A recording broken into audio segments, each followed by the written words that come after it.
वृंदावन को याद करो।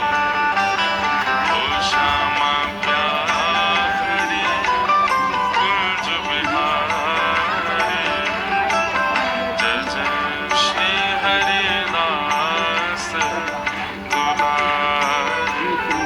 श्यामा प्यारी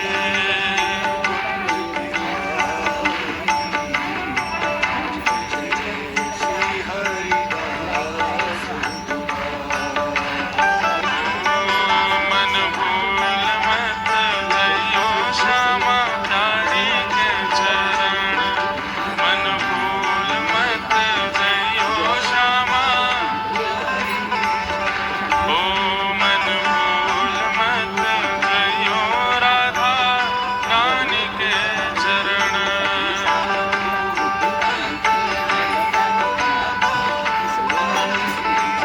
ओ राधा रानी के चरण, महारानी के चरण।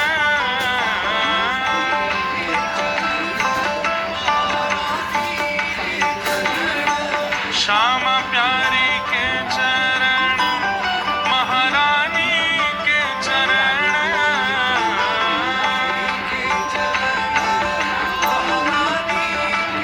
मेरे मन भूल मत जइयो श्यामा प्यारी के चरण, मन भूल मत।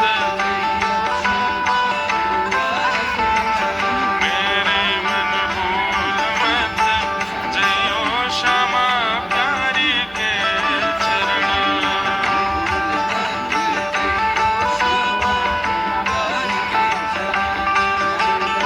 वृषभानु की किशोरी सुनी गैया होते भोरी।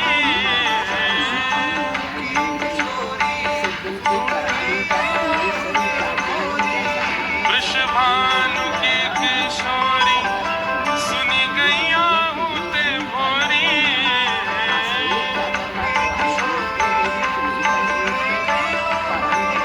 अरे प्रीत जान के वो थोड़ी तो है राखेगी शरण, प्रीत जान के वो। मेरे मन भूल मत जइयो श्यामा प्यारी के चरण, मन भूल मत।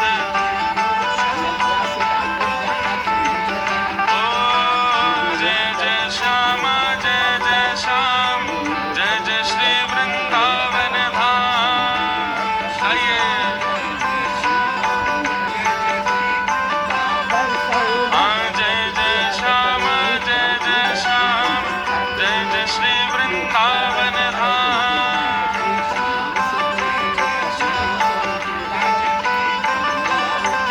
ओ जय जय श्यामा जय जय श्याम, जय जय श्री वृंदावन धाम।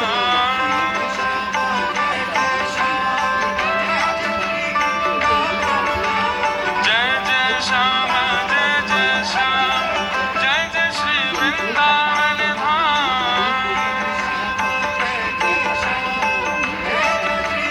मेरे मन भूल मत जइयो राधा रानी के चरण।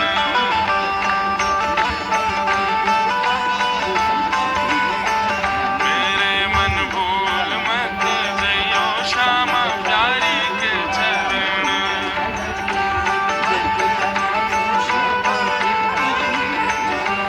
मन भूल मत जइयो राधा रानी के चरण।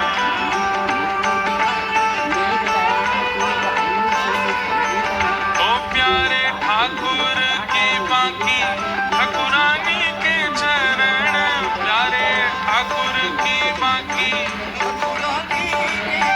ओ प्यारे ठाकुर की बाकी ठाकुरानी के चरण। गाओ मेरे मन भूल मत जइयो राधा रानी के चरण। मेरे मन भूल मत जइयो श्यामा प्यारी के चरण। ओ जय राधे राधे,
बिहारी लाल की, श्री राधा रमण लाल की, श्री राधा वल्लभ लाल की, श्री बद्र विशाल भगवान की, नर नारायण भगवान की, अलकनंदा गंगा मैया की, सरस्वती मैया की,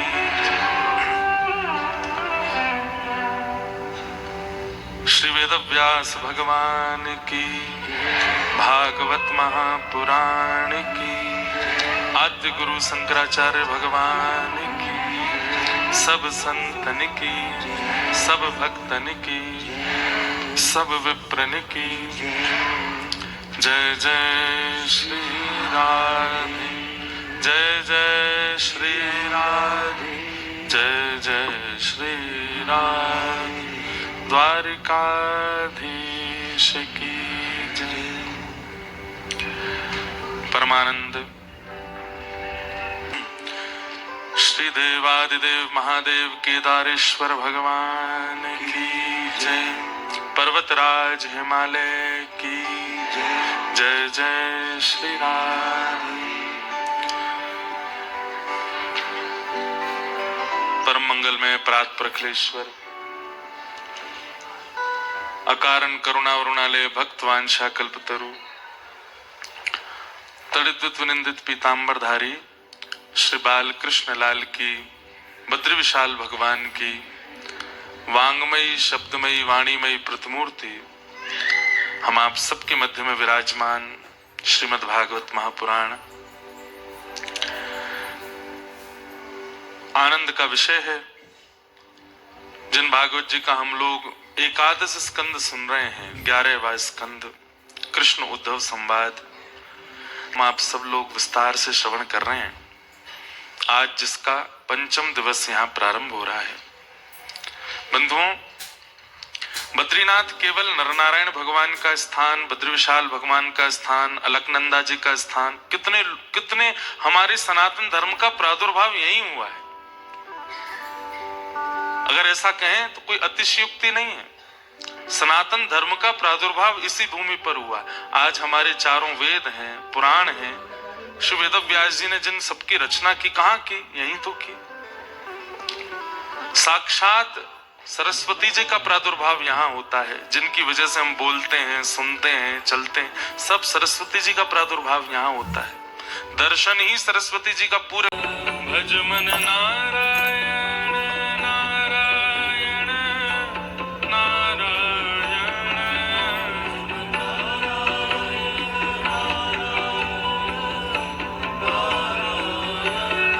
श्रीमन नारायण नारायण नारायण,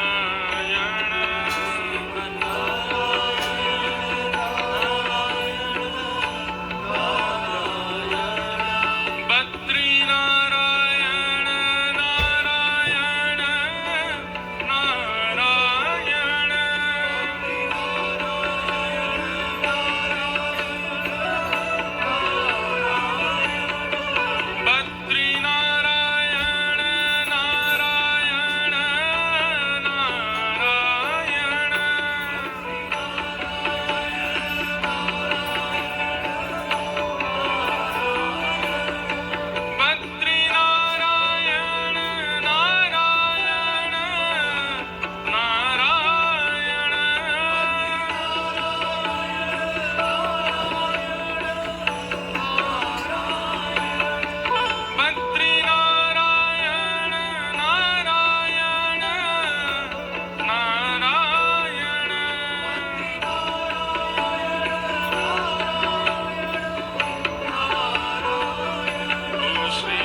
विशाल भगवान की, श्री नरनारायण भगवान की, श्री कुबेर जी महाराज की, भक्तराज श्री उद्धव जी महाराज की,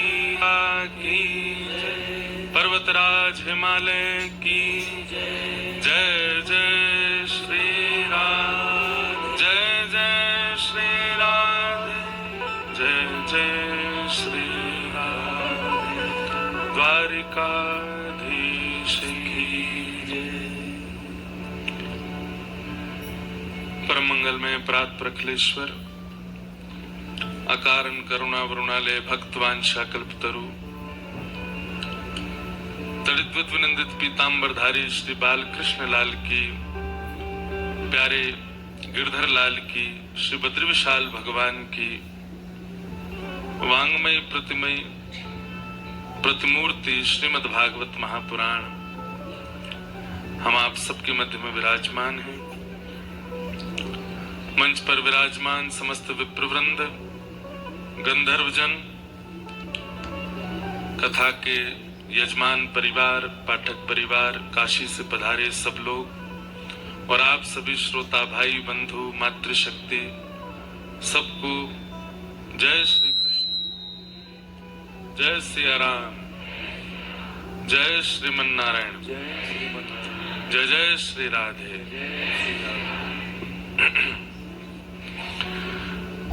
अति कृपा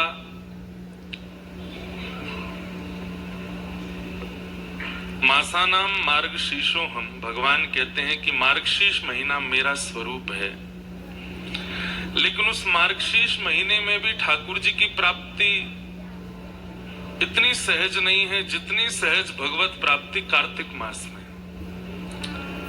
कार्तिक मास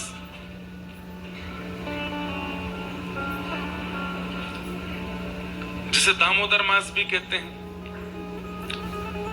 मतलब एक प्रकार से जितने महीने हैं प्रत्येक महीने में आपको साधन करना पड़ेगा, आपको ठाकुर जी को रिझाना पड़ेगा, आपको ठाकुर जी को प्रसन्न करना पड़ेगा, तब ठाकुर जी रिझेंगे। लेकिन कार्तिक मास में तो ठाकुर जी बंधते हैं, प्रेम पाश में बंधते हैं। या ऐसा मैं कह दूं कि साधकों के लिए मार्गशीर्ष मास होगा, याज्ञिकों के लिए मार्गशीर्ष मास होगा, लेकिन प्रेम लक्षणा भक्ति करने वालों के लिए कार्तिक मास है। क्योंकि इसी मास में यशोदा मैया की रस्सी में बंध गए ठाकुर जी, और ठाकुर जी बंध करके संकेत करते हैं कि अगर कोई अपनो प्रेम प्रस्तुत करेगो, अपने अटूट प्रेम से मुंह को चाहेगो, तो या महीना में मुंह को बांध सके जैसे मैया ने बांध ली हो। और तो ठाकुर जी को बांधने की सामर्थ्य ब्रह्मांड में किसी में आई नहीं, लेकिन इस कार्तिक मास की कैसी योग्यता कि विश्व को मुक्त करने वाले परमात्मा भी इस मास में बंध गए। जो परमात्मा किसी के बंधन में नहीं आ सकते वो इस मास में बंधे हैं, इसलिए ये मास सबसे श्रेष्ठ है, कार्तिक मास। शाम को कथा के बाद थोड़ी एक शॉल एक्स्ट्रा पहन लिया कीजिए और फिर गंगा जी जाया कीजिए और श्री गंगा जी के तट पर बैठ करके दीप जलाया कीजिए। दीप दान तो यहाँ करेंगे तो दीपक तो पहले ही उल्टा हो जाएगा। यमुना जी की तरह वृंदावन में तो नहीं होगा कि बहने लगे, पर आप घाटों को तो सुंदर सजा ही सकते हैं। दीप दान यहाँ करो, गंगा जी को केवल दूर से दिखा दो और किनारों पर ही दीपक खूब सुंदर प्रस्तुत करो। हमारे यहाँ दीपदान क्यों होता है पता है?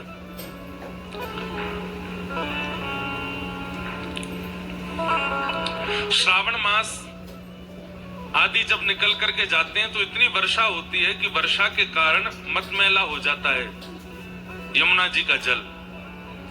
लेकिन कार्तिक मास आते आते शरद ऋतु निकलती है और जैसे कार्तिक मास आता है तो यमुना जी का जल जो है वो स्वच्छ हो जाता है। तो इस भाव से दीपदान होता है कि ब्रजवासियों के हमारी बहू आई है, हमारी बहू अब ससुराल आई है। यमुना जी हमारी बहू है क्योंकि ठाकुर जी की पटरानी है। तो बहू की मुख दिखाई में सब लोग गहने पहनाते हैं, कोई हाथ की आभूषण, कोई गले का आभूषण, कोई चरणों का आभूषण। अब आभूषण तो नहीं पहना सकते, पर आभूषण की तरह चमकने वाले दीप दान करते हैं और श्री यमुना जी का श्रृंगार करते हैं। मुंह दिखाई में ब्रजवासी जन यमुना जी को सजाते हैं, उस भाव से दीपदान होता है।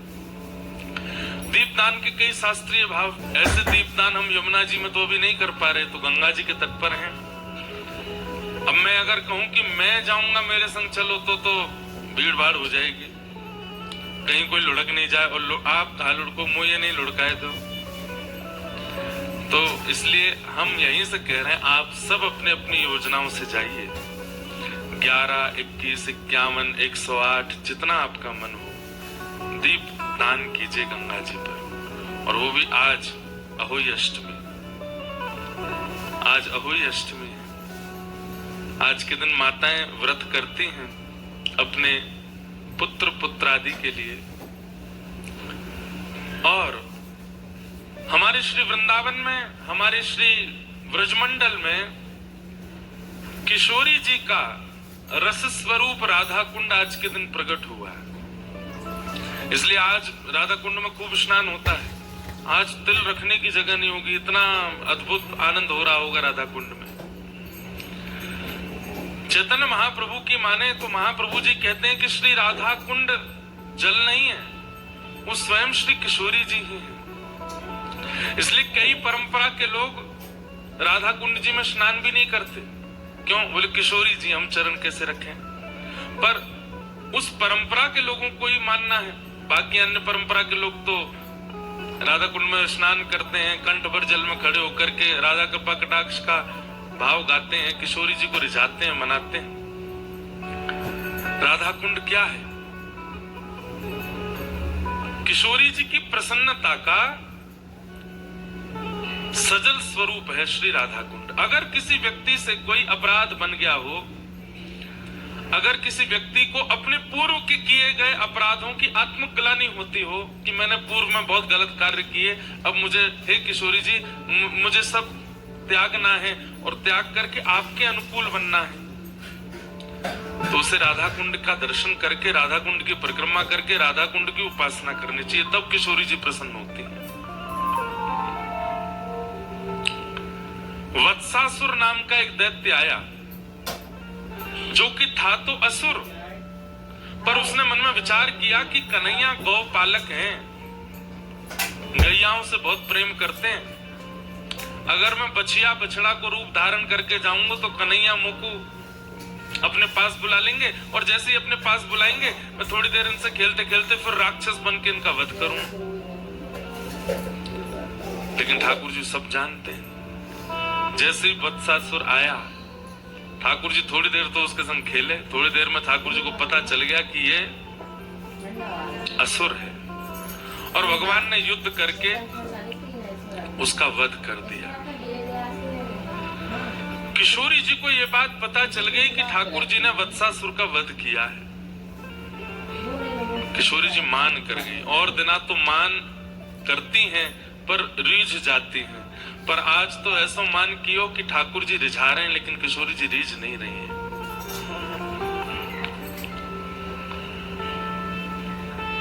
ठाकुर जी किशोरी जी के पास गए, चरणन में प्रणाम करें, हे श्यामाजू ऐसो कहा अपराध भयो, आप इतनी मान करके बैठी मोते।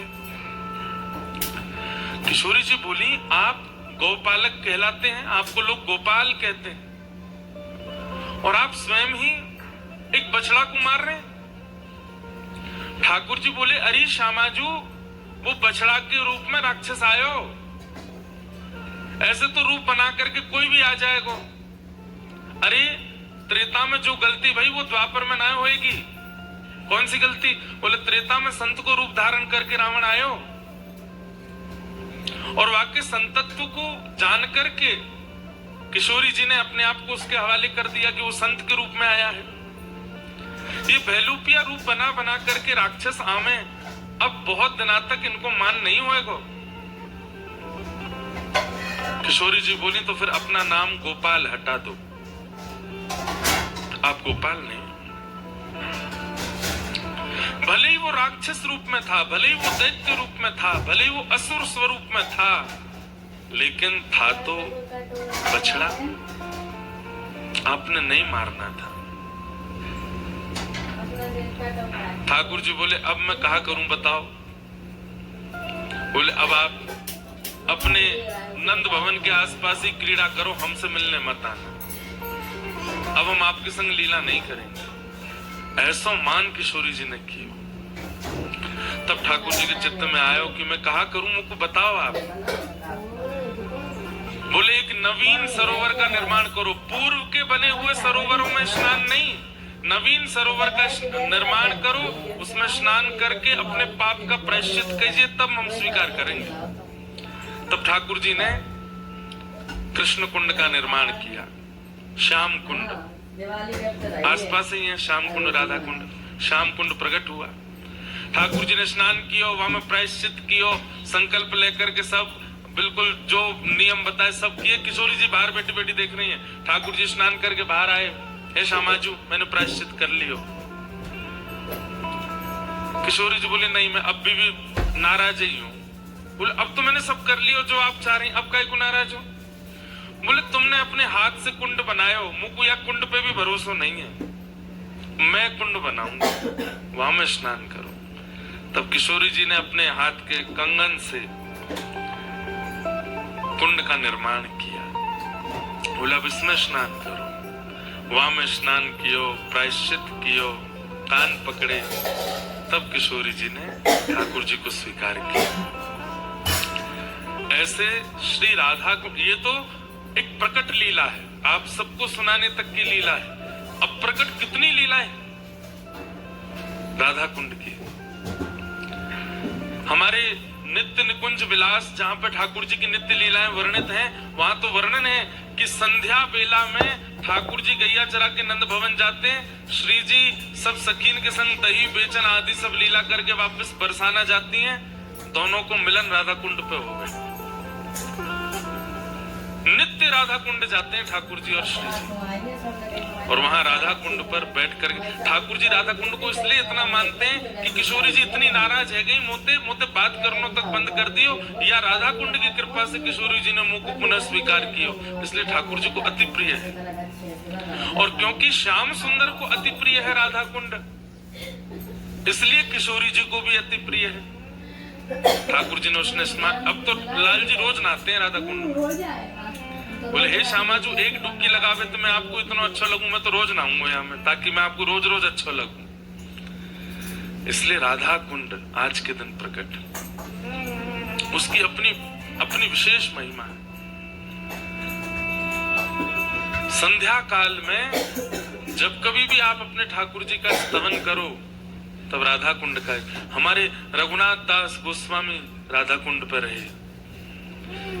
वृंदावन से जितने भी रसिक जन जाते, स्वामी श्री हरदास जी महाराज, हितरवंश महाप्रभु, हरिराम व्यास जी, रूप सनातन गोस्वामी, सबने राधा कुंड पर बैठ करके यजन किया, सबने राधा कुंड पर बैठ करके ठाकुर जी का स्मरण किया।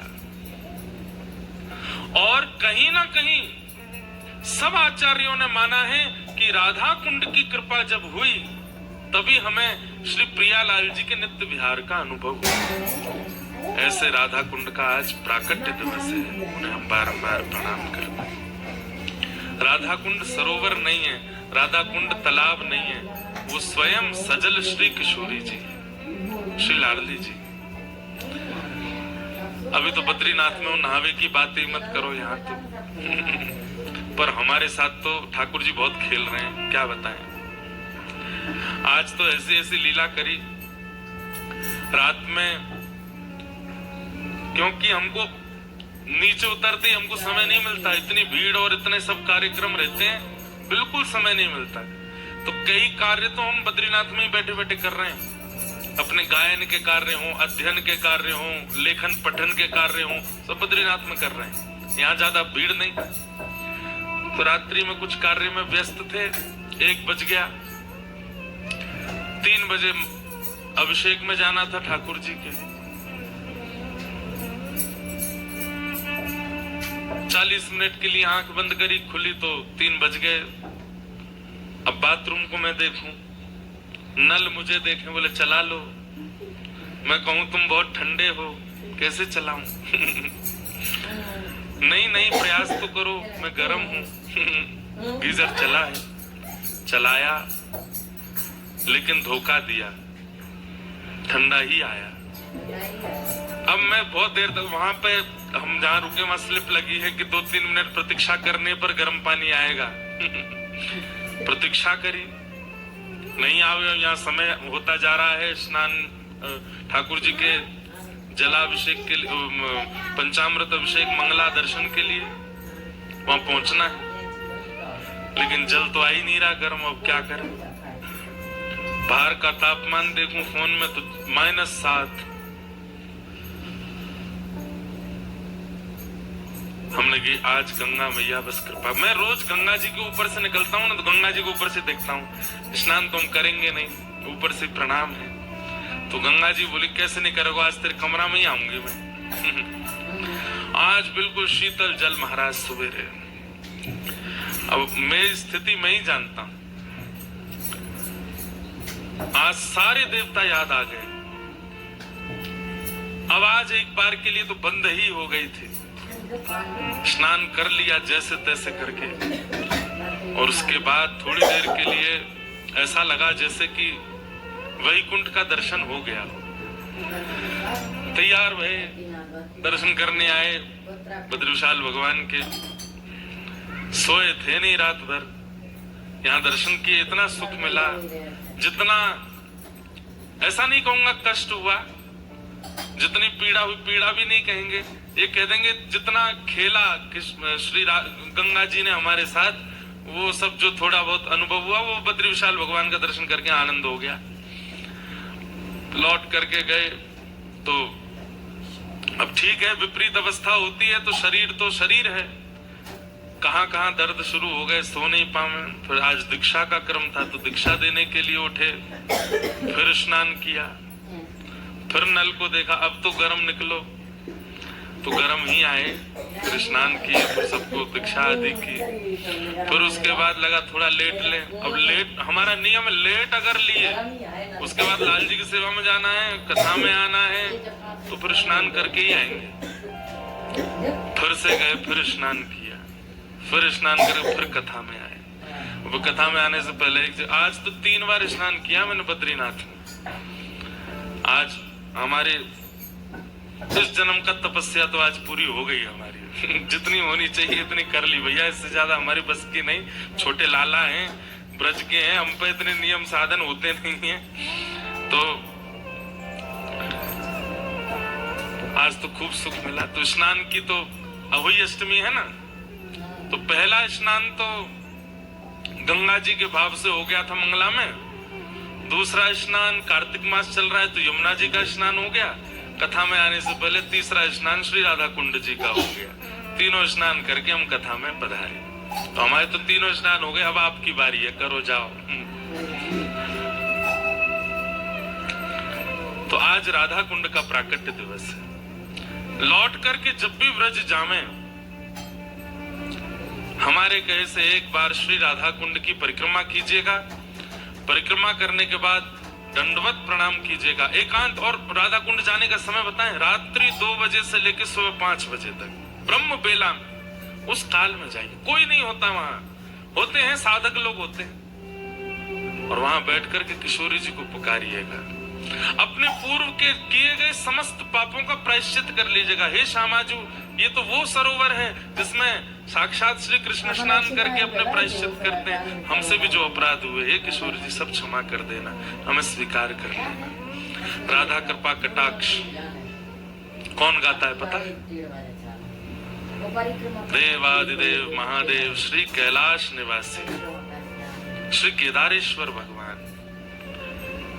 सोचिए बंधुओं, किशोरी जी के तत्वों को भी जाने नहीं है लोग, जिनके दर्शन करने के लिए बड़े बड़े योगी तपी जपी लाइन लगा करके खड़े रहते हैं। ऐसे देवादिदेव महादेव शंकर भगवान मुनिंद वृंद वंदिते त्रिलोक शोक हारिणी। ये किनके शब्द हैं? ये केदारेश्वर भगवान के शब्द हैं। महादेव गाते हैं,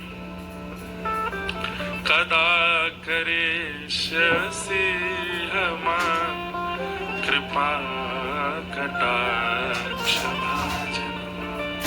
अरे जिनकी दृष्टि के एक कोण में आने के लिए पूरा ब्रह्मांड तरसता है, वो महादेव किशोरी जी से कह रहे हैं कि हे श्यामाजू एक बार मेरी ओर जरा नेत्र घुमा करके जरा अपनी कृपा की कोर मेरे ऊपर डाल दीजिए। वो महादेव कह रहे हैं, वो किशोरी जी, वो श्री राधा रानी। उन्हीं राधा रानी के रसस्वरूप श्री राधा कुंड के प्रादुर्भाव दिवस की आप सबको बहुत बहुत बधाई।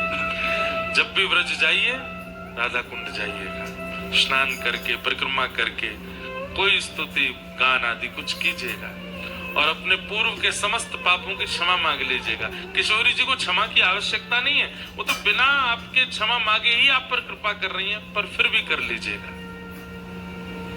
कृपा करेंगे श्री किशोरी जी। आइए आज के प्रसंग में प्रवेश करें। बड़े प्रेम और भाव से सब लोग कृष्ण उद्धव संवाद हम लोग श्रवण कर रहे हैं और कृष्ण उद्धव संवाद में कल दत्तात्रेय के 24 गुरुओं पर चर्चा हम लोग कर रहे थे और 24 गुरुओं की चर्चा कल विश्राम हो गई थी। अब आज आगे के प्रसंग में हम लोग प्रवेश करेंगे। मुझे जो अति प्रिय है भिक्षुक गीत, उसकी ओर चलेंगे। उससे पहले भी भगवान ने कई भाव श्री उद्धव जी को बताए हैं, वो सुनते हुए हम लोग आगे के प्रसंग में चलते हैं। जो लोग पहले दिन से कथा नहीं सुन रहे हैं उनको हो सकता है समझने में थोड़ी दिक्कत हो, इसलिए जब भी अवकाश मिले YouTube पे जाके पहले दिन से सुन लीजिएगा। ये उद्धव कृष्ण संवाद है, जिस संवाद को सुनने के बाद श्री उद्धव जी महाराज बद्रिकाश्रम आ गए। और बंधुओं, यहाँ उद्धव जी को श्री ठाकुर जी का ही रूप माना जाता है। रथ यात्रा होती है, बद्रीनाथ भगवान बाहर नहीं आते, उद्धव जी आते हैं। कोई भी यात्रा होगी, कोई भी क्रम होगा ठाकुर जी का, वो सारे क्रमों की पूर्ति श्री उद्धव जी करते हैं, क्योंकि उद्धव जी भगवान के ही स्वरूप माने जाते हैं। ऐसे श्री उद्धव जी को हम आप सब लोग बड़े भाव से यहाँ सुन रहे हैं। उनके उद्धव जी महाराज ठाकुर जी से ये सब भाव सुन करके अत्यंत आनंदित हो गए। तत्पश्चात उद्धव जी महाराज ने कहा, भगवान मैंने सुना है कि एक बार आपने हंस रूप धारण किया था। आपके अवतारों के बारे में मैंने बहुत सुना है। मैंने वामन अवतार सुना है, मैंने वराह अवतार सुना है, मैंने नृसिंह अवतार सुना है, मैंने हयग्रीव अवतार सुना है, परंतु एक आपका बड़ा अलौकिक अवतार है। कौन सा? हंसा अवतार। आपने हंस अवतार धारण किया था।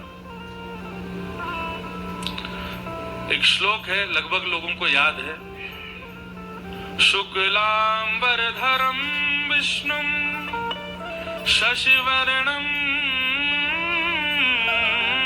चतुर्भुजम प्रसन्नवदनम ध्यायेत्। ये ठाकुर जी के उस हंसावतार का भाव है। ठाकुर जी शुक्ल वर्ण के थोड़े हैं, ठाकुर जी गोरे थोड़े हैं, ठाकुर जी चंद्रमा की तरह थोड़े हैं, ठाकुर जी श्याम वर्ण के हैं। लेकिन वही ठाकुर जी एक बार शुक्ल वर्ण के बन के आए, हंस बन करके आए।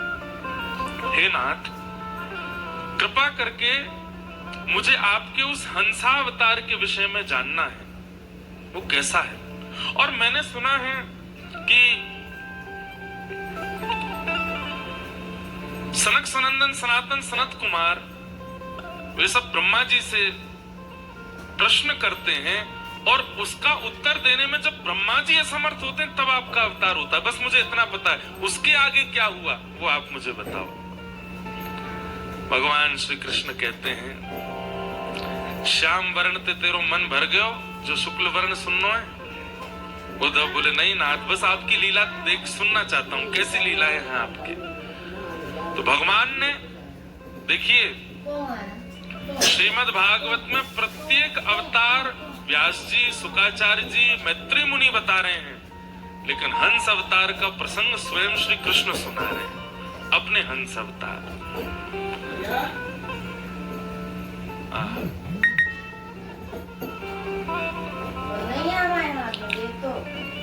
सनकादियों ने एक दिन ब्रह्मा जी से प्रश्न किया।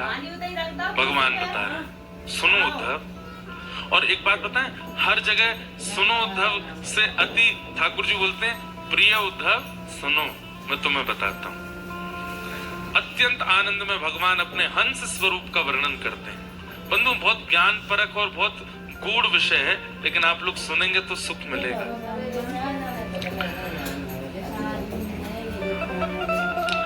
गुणे स्वविशस्ते चेतो गुणाश्चेतसि च प्रभो कथमन्योन्य संत्यागो मुमुक्षोरतितितिशो।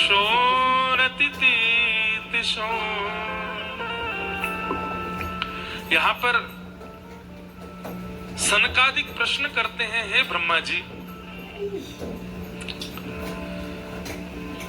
चित्त में सदैव विषयों का चिंतन चलता ही रहता है। चाहे व्यक्ति नाम जप करे, चाहे व्यक्ति धाम चला जाए, चाहे व्यक्ति कथा सुने, चाहे व्यक्ति तिलक लगावे, चाहे व्यक्ति गुरु आश्रय में रहे, बहुत ध्यान से सुनिएगा, उसके चित्त से विषय का चिंतन पूर्ण रूपेण नष्ट हो जाए ऐसा कभी नहीं होता। आप बद्रीनाथ में बैठे, ऐसे पावन तीर्थ में बैठे, लेकिन यहाँ पर आने के बाद भी जहाँ किसी प्रकार के विषय का चिंतन हो ही नहीं सकता, फिर भी विषय एक न एक दिन आ ही जाता है। संसार का विषय, संसार के भोग, संसार की वो कामनाएं फिर भी हमारे चित्त में आ जाती हैं। सनकादि ऋषि कहते हैं, पिताजी, ब्रह्मा जी, हमें ऐसा लगता है कि चित्त में विषय चिपक चुका है और वो उससे कभी अलग नहीं हो सकता। जिस चित्त में कभी विषय अलग होता ही नहीं है, तो फिर उसके विषय त्याग की इतनी बात क्यों कही जाती है? हमारी बात समझ लीजिएगा, बस थोड़ा गूढ़ विषय है, ऐसे ही नहीं हंस भगवान प्रकट हो गए। ध्यान से सुनो। चित्त में सदा विषयों का चिंतन चलता ही रहता है। एक बार हमारी बंबई में कथा हुई, बहुत पहले की बात। एक व्यक्ति आया, बिहार के थे, हमसे आके बोले, महाराज जी एक बात बताएं। मैंने बोलो। मैं जब नाम जप करता हूँ, माला करता हूँ, मैंने कहा, और माला करते करते अगर मैं आंख खोल के करूँ तो ठीक है, आंख बंद करता हूँ तो बड़ी गड़बड़ होती है। मैंने क्या होता है? बोले नहीं नहीं वो नहीं बताऊंगा। मैंने कहा बताओ। बोले नहीं नहीं वो नहीं बताऊंगा। मैंने कहा बताओ तो। बोले मैं जैसे ही आंख बंद करके नाम जप करता हूँ तो मुझे वैश्याएं दिखती हैं।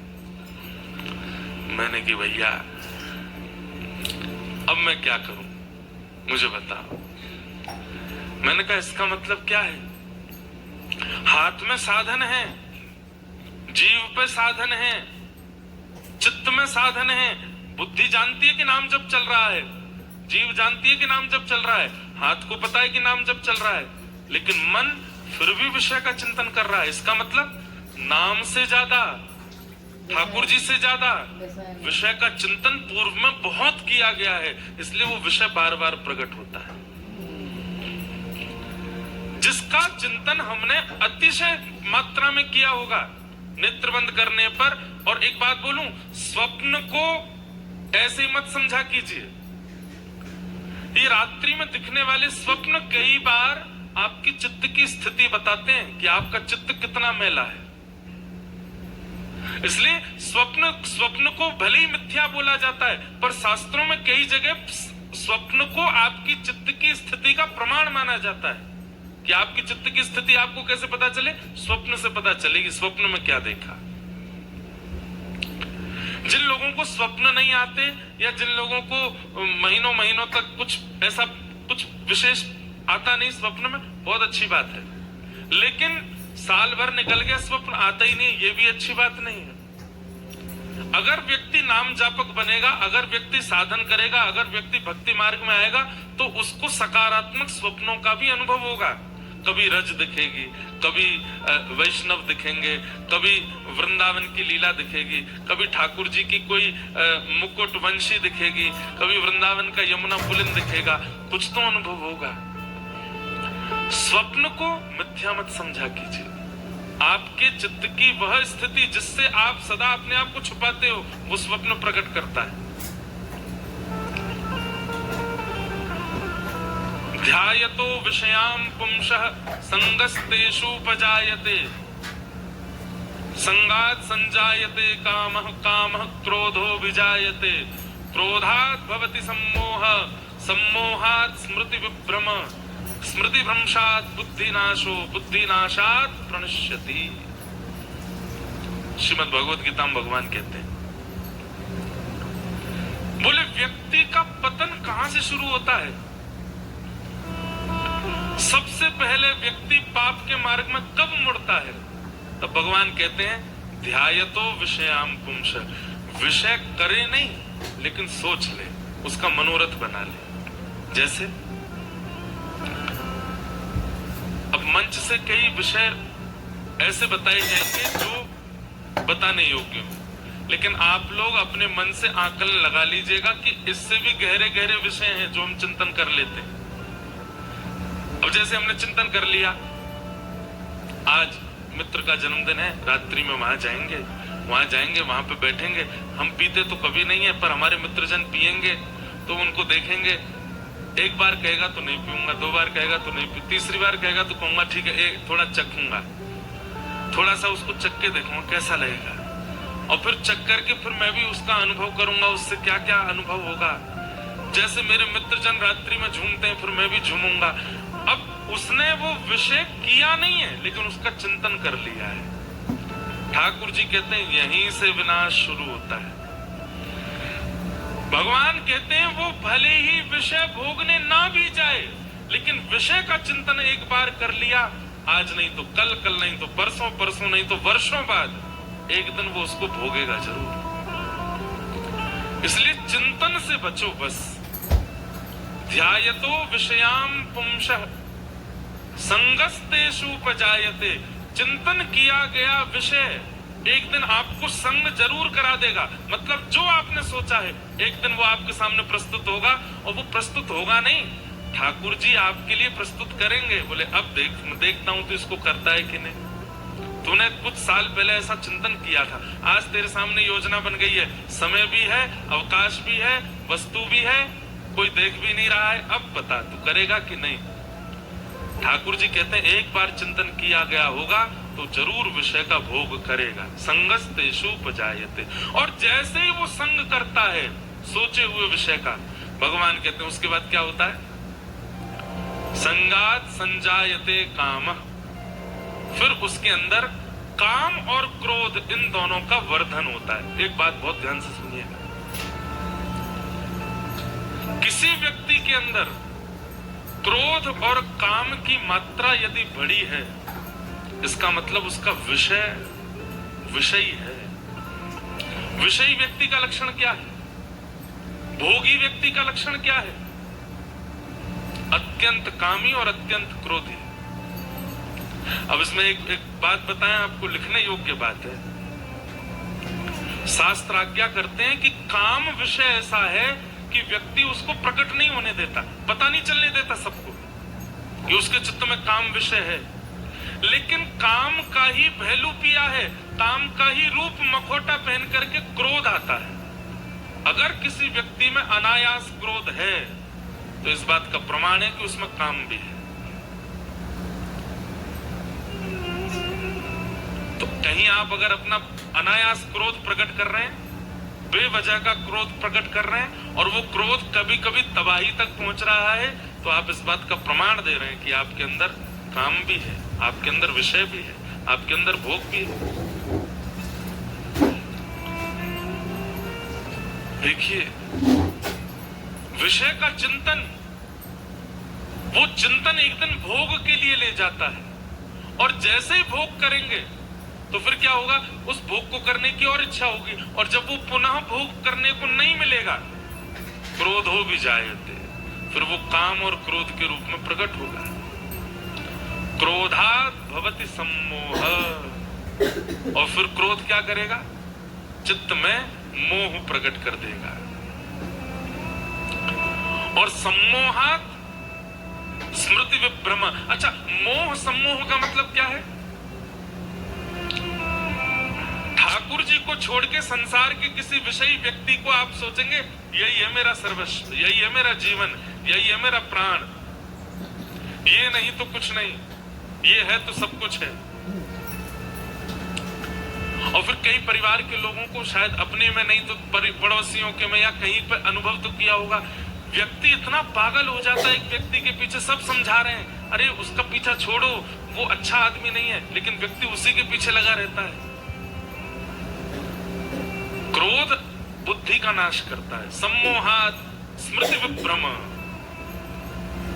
फिर अच्छी बातें अच्छी नहीं लगती, फिर क्या होता है, अच्छा बताने वाला व्यक्ति शत्रु लगता है, आपको समझाने वाला, आपको टोकने वाला, आपको रोकने वाला, आपको समय समय पर सतर्क करने वाला व्यक्ति शत्रु लगने लगता है। और फिर जैसे ही सद्ज्ञान देने वाला व्यक्ति शत्रु लगने लगे, उसके बाद क्या होगा, बुद्धि नाश, बुद्धि का नाश हो जाएगा। और जैसे ही बुद्धि नाश होगी सब काम उल्टे उल्टे करेगा और बुद्धि नाशात प्रणश्यति, खत्म, उसका जीवन फिर वहीं नष्ट हो जाता है। ठाकुर जी कहते हैं फिर मैं उससे अपनी कमर कर लेता हूं, उसकी ओर देखता भी नहीं, अब तू जाने तेरा काम, देखता रहे अपना जीवन कैसा है तेरा।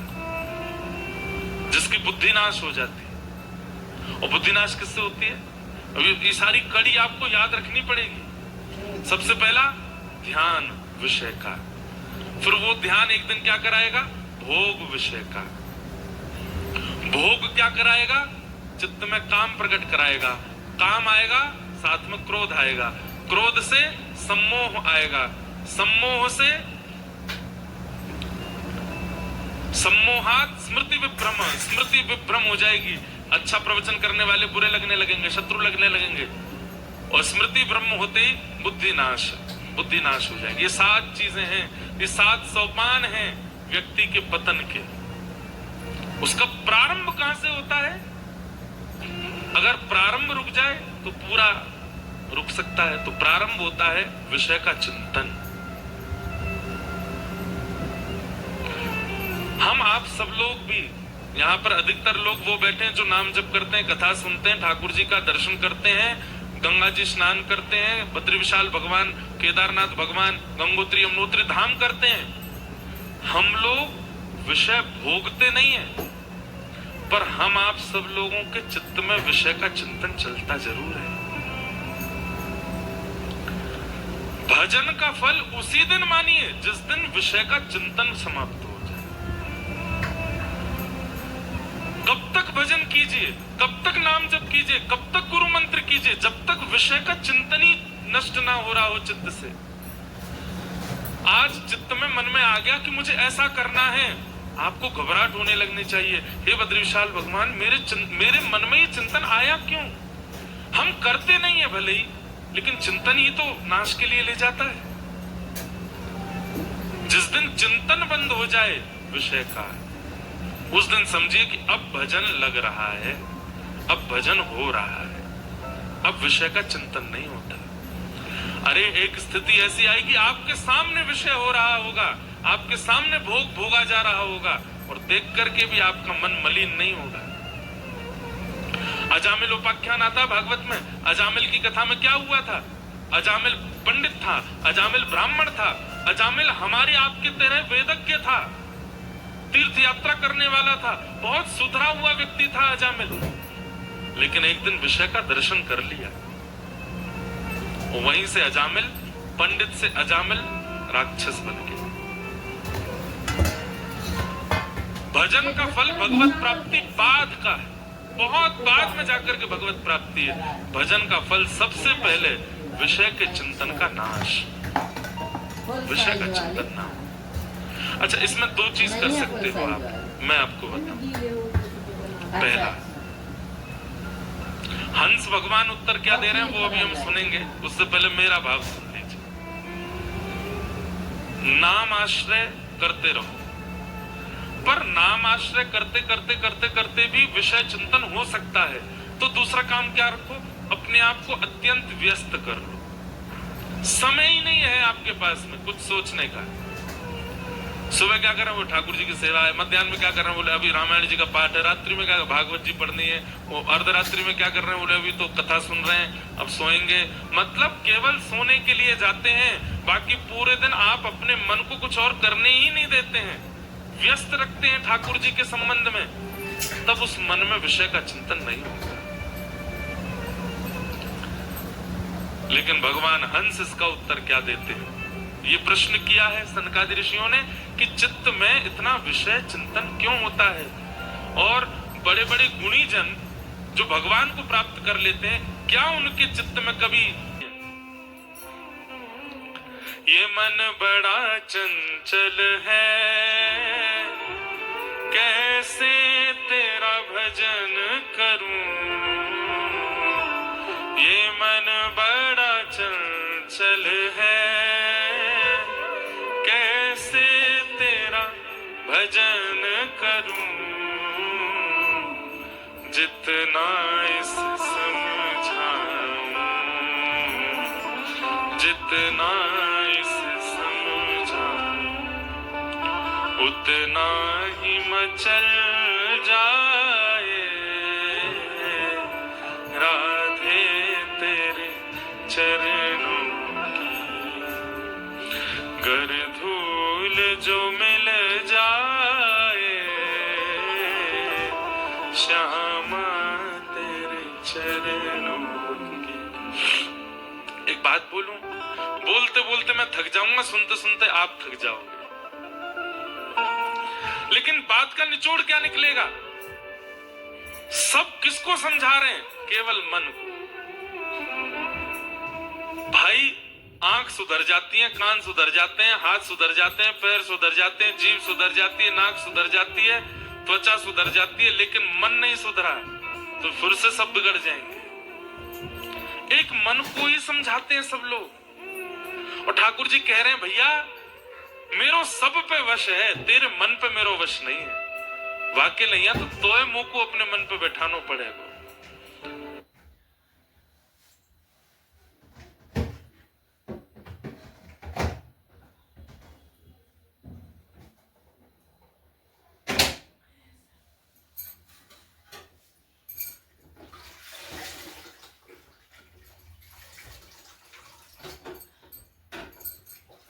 कचरा की बाल्टियाँ ले आई मुझे। आप नहीं आए? धम्मा की अपने गैरेज में निकल गया है। धम्मा कचरा भर के धरा के हुआ सही रखती है तो कल ही तो गैरेज में से निकाल रही है। ऐसी ही है बिल्कुल। उनकी तो बहुत है रखी है। आज सवेरे भी कचरा हाथों का ऐसे ही सुबह गैरेज की सूख हो गई है। कल नहीं तो जब वो कबाड़ी ले जा रहा तो रख रहा तो यहाँ भैया वो बाल्टी रखी रहेंगे। ऐसी होने काट भी नहीं थे। हाँ धारी रहते सबरी छपा रही है काय तक ले लेती ना हम कहा थे रोटी हो तो उनको धारी ले लेते हैं।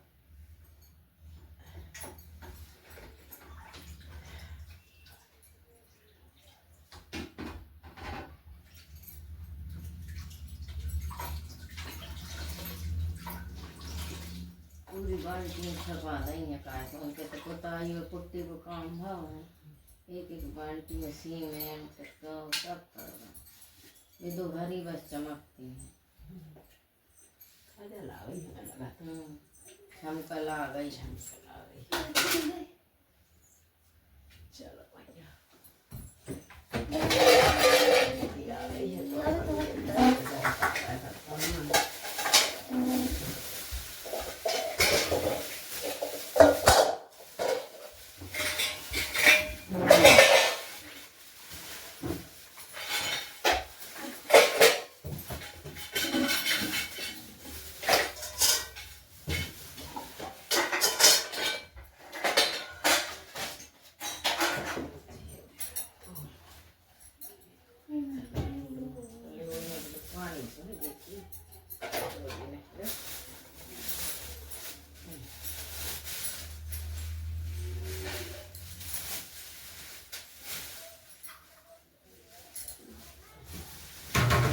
बाहर रख दे रहा दिया ते होते हुए जो हो जाए झगड़ा होते थे ना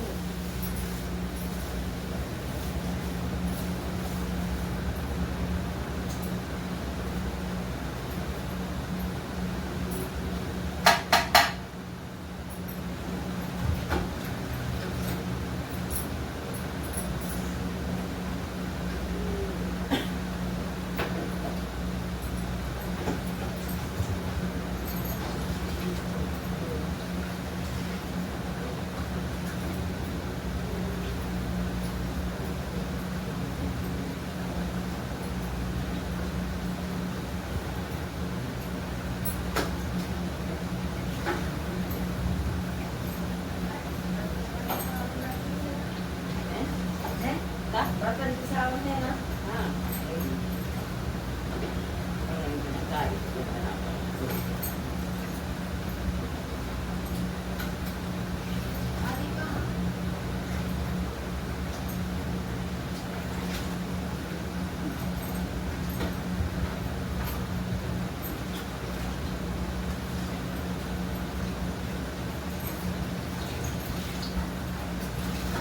अब तो जरूरत नहीं पड़ा तो नहीं मिला चाबी नहीं अच्छा हो लाइट अब लाइट नहीं गए यहाँ थी ना अब चल है अपने आप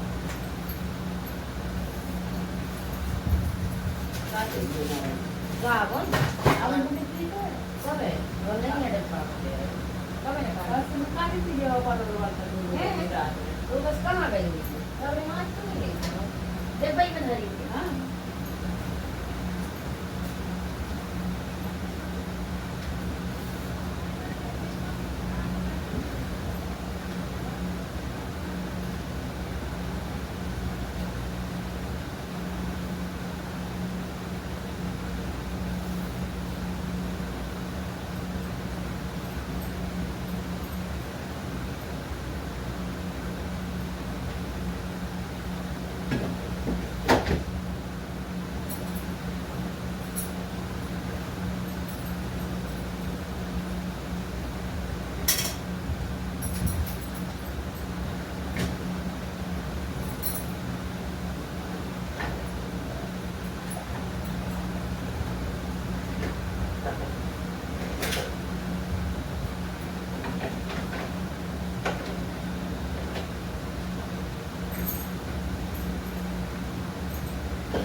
जैसे ही घर करके मैं तेरे मन पे बैठ जाऊंगा, मैं तेरे मन को अधिपति बन गयो, मैं तेरे मन को स्वामी बन गयो, तेरा मन कहीं नहीं भटके। सूरदास जी का एक पद है, सुनाऊंगा, लेकिन पहले हंस भगवान का उत्तर सुन। देहम च नश्वरम स्थित मुत्थितम वा सिद्धो न पश्यति यतो यतो धक्यमत स्वरूपम दैवादपेतमुत दैव शशादुपेतम वासो यथा परिकृतम मदिरामदान्ध। कितनी अच्छी बात। अब हंस प्रकट कैसे हुए वो सुनो कि प्रश्न किया सनत कुमारों ने ब्रह्मा जी से कि हे नाथ, ये चित्त से विषय का चिंतन जाता क्यों नहीं, और क्या भगवत प्राप्त करने वाले जो महापुरुष होते हैं उनके चित्त में भी कभी विषय नहीं आता, कृपा करके हमें इसके बारे में बताओ। तो ब्रह्मा जी बोले, अब इसके बारे में मैं क्या बताऊं, स्वयं ठाकुर जी इसका उत्तर दें। ब्रह्मा जी ने भगवान का स्मरण किया, इतने में ही सुंदर हंस रूप धारण करके ठाकुर जी प्रकट हो गए। और हंस रूप धारण करके जैसे ठाकुर जी प्रकट हुए तो प्रसंग तो बहुत बड़ा है। सनत कुमारों ने पूछा, आप कौन हो? तो हंस भगवान बोले अच्छा हमसे पूछ रहे हो हम कौन है? पृथ्वी अग्नि जल वायु आकाश पंचभूतों से तुम बने, पंचभूतों से हम बने। ये विषय वार्ता क्यों कर रहे हो? अभी तो तुम बड़े तत्व ज्ञान की बात कर रहे थे और अब तुम्हारे पास इतना अवकाश है कि तुम मुझसे पूछ रहे हो कि मैं कौन हूँ? अरे पंचभूत के तुम, पंचभूत का मैं, पंचभूत का पूरा संसार। सनकादिक घबरा गए, बोले आप नाराज हो गए, आप निश्चित परमात्मा हैं। हे भगवान हमारी जिज्ञासा का समाधान करो। तब वही प्रश्न उन्होंने पुनः दोहराया। तब हंस भगवान ने उत्तर देते हुए कहा भैया देखो, जिस प्रकार, अब उत्तर क्या दे रहे हैं सुनो। मदमस्त व्यक्ति, मदमस्त कौन होता है? मदिरा पान करने के बाद उस मदिरा के नशे में मदमस्त होने वाला व्यक्ति, उसको इतना भी भान नहीं होता कि मेरे शरीर पर कपड़ा टेढ़ा है, कि फट गया है, कि पजामा उतर गया है, कि कुर्ता फट गया है, कि जेब में छेद हो गया है। अरे उसको ये भी भान नहीं होता कि मैं रोड पर चल रहा हूँ, कि कीचड़ में चल रहा हूँ, मैं बिस्तर पर लेटा हूँ कि नाली में लेटा हूँ। अरे एक मदमस्त व्यक्ति पी करके नाली में गिर गया, सूकर आकर के उसके पांव को खुजाने लगे, किसी ने आकर के उसको निकाला। अरे क्यों निकाल रहे हो? अरे भाई नाली में, अरे नाली ये तो स्वर्ग है। अरे सूकर तेरे पांव काट रहे हैं। बोले अरे वो तो अप्सराएं हैं, चरण दबा रहे हैं। मदमस्त व्यक्ति ऐसा हो जाता है। हंस भगवान कहते हैं जिस प्रकार सामान्य से मदिरा पान करने वाला व्यक्ति, उसको अपने देह का जब भान नहीं रहता, ऐसे ही मेरे आराधन में जब व्यक्ति आ जाता है तो मेरा आराधन, मेरा भजन, मेरा कीर्तन, मेरा प्रेम, वो तो उस मदिरा के नशे से बहुत ऊंचा है। जब उसके नशे में व्यक्ति आ जाता है तो उसको कोई भान नहीं होता, उसके चित्त में और कुछ आता ही नहीं है, उसके चित्त में केवल सदा मेरा चिंतन रहता है। एक बार मैं जिसको दिख जाता हूँ, एक बार जो मुझे प्राप्त कर लेता है, उसके चित्त में अन्य साधन कभी भूल करके भी नहीं आते। क्यों? बोले मेरा प्रेम, मेरा आस्वादन, मेरा दर्शन, मेरा स्मरण उस मध्य के नशे से बहुत ऊंचा है। और उस नशे में जब व्यक्ति पड़ जाता है तो और कुछ भान नहीं रहता। जित देखूं उदित श्याम मई, मीराबाई जैसी स्थिति हो जाती है, सूरदास जैसी स्थिति। कहाँ इनके चित्त में विषय चिंतन होता है? सूरदास जी कह रहे हैं मेरो मन अनंत कहाँ सुख पाए, मेरो मन अनंत कहाँ सुख पाए, मेरो मन अनंत कहाँ सुख पाए। गाइए।